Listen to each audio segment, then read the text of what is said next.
দেখতে আসছে। পকেটের টাকা খরচ করে যে টিকিটগুলো কিনে যে তারা পকেটের টাকা খরচ করে, এই টাকা কি বিসিবির বাপে দিবে? কেউ দিবে না। আমি নিজে টিকিট ক্রয় করছি, আমি টিকিট রাগ করে ফেলে দিছি। কারণ একটাই, আজকের ম্যাচটি বাতিল হয়ে গেছে।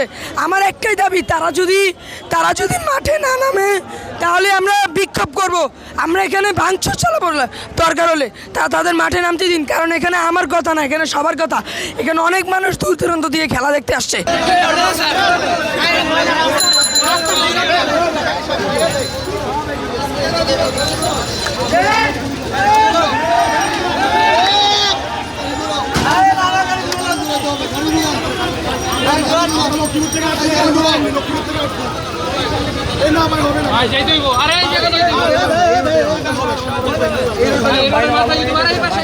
আমরা 20 বছর খেলার পর দালাল পাই, কিন্তু ভালোটা লুক পাই না, কোর্স পাই না, যাতে দায়িত্ব নিবে, বুঝছেন?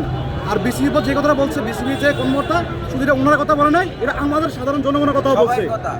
আমরা চাই, সাধারণ জনগণ চাই আমরা খেলবো না, ইন্ডিয়াকে গিয়ে খেলবো না আমরা।